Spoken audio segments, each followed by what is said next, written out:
அஹ்மத் இப்னு ஹம்பல் ரஹிமஹுல்லா அவர்கள் எல்லாருக்கும் தெரிஞ்ச மிக பிரபல்யமான ஒரு சில நிறைய அறிஞர்கள் இருந்தாங்க. அதில் 3-4 அறிஞர்களுக்குள் உள்ளடக்கப்படக்கூடிய மிக பிரபல்யமான ஒரு அறிஞர், மதீனாவில் மிகப்பெரிய இமாமாக இருந்த அஹ்மத் இப்னு ஹம்பல் ரஹிமஹுல்லா அவருக்கு ஒரு சின்ன பிரச்சனை, ஒரு சில்லறை பிரச்சனை.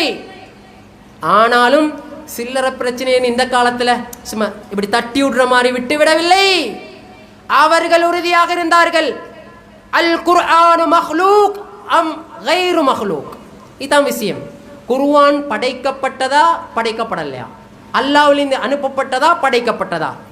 அந்த நேரத்தில் இஸ்லாமிய ஆட்சி இருந்தது. இஸ்லாமிய ஆட்சி வந்தால் எல்லாமே சீராகும் என்று சொல்லக்கூடிய அமைப்பில் இருக்கக்கூடிய இஸ்லாமிய ஆட்சி காலம். ஆனால் குர்ஆன் சுன்னா ஆட்சி செய்யப்படலை. முத்தஸிலாக்களுடைய கண்ட்ரோல் அந்த ஆட்சி இருந்தது. அந்த நேரத்தில் இமாம் அவர்களை அழைத்து கேட்கப்படுகிறார்கள், குர்ஆன் படைக்கப்பட்டதா இறக்கப்பட்டதா? குர்ஆன் அல்லாஹ்விடத்திலிருந்து அனுப்பப்பட்டது. இவருக்கு சொல்லி இருக்கலாம், இல்லை சமாளி சின்ன விஷயம் தானே, சில்லறை பிரச்சனை, ஒரு வார்த்தையில சொல்லி இருக்கலாம், என்ன குர்ஆன் படைக்கப்பட்டது தான் என்று சொல்லி இருக்கலாம். ஆனால் சொல்லவில்லை, உறுதியாக இருந்தார்கள். சிறை பிடிக்கப்பட்டார்கள், சிறையிலே அடைக்கப்பட்டார்கள். சிறையில இருந்து ஒவ்வொரு நாளும் காலையில மக்கள் முன்னிலையில கொண்டு வரப்பட்டு கசையடி அடிக்கப்படும். கசையடி தாங்க முடியாமல் மயங்கி கீழே விழுந்து விடுவார்கள். மீண்டும் சிறையிலே கொண்டு போய் அடைக்கப்படும். மயக்கம் தெளிந்ததன் பின்னால் அடுத்த நாள் காலை மீண்டும் அழைத்து வளைப்படுவார்கள். மீண்டும் கசையடி கொடுக்கப்படும், மயங்கி விழுவார்கள். இப்படி ஒவ்வொரு நாளும் தொடர்ச்சியாக வேதனை செய்யப்பட்டார்கள். யார்?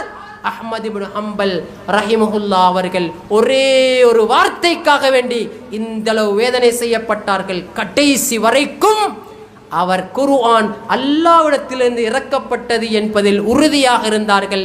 இஸ்லாமிய ஆட்சியாளர்களாக இருந்து கூட அவர்களுக்கு முன்னிலையில கூட தலை சாய்த்து இஸ்லாத்தை விட்டு கொடுக்காதவர்களாக இருந்தார்கள் என்றா, இமாம்கள் அப்படி சொல்லித்தான் இந்த இஸ்லாத்தை பாதுகாத்தாங்க, அப்படி கஷ்டப்பட்டு தான் பாதுகாத்தாங்க.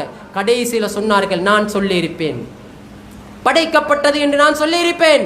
நான் சொன்னால் பின்னால வரக்கூடிய ஏராளமான மக்கள் என்னுடைய கருத்து சரியானது என்று நினைத்து பின்பற்ற துவங்குவார்கள். அதனால் என்னுடைய உயிரே பறிக்கப்பட்டாலும் இந்த இஸ்லாத்துக்கு களங்கம் வரைக்கக்கூடிய ஒரு வார்த்தையை நான் சொல்லிவிட மாட்டேன் என்றிருந்தார்கள்.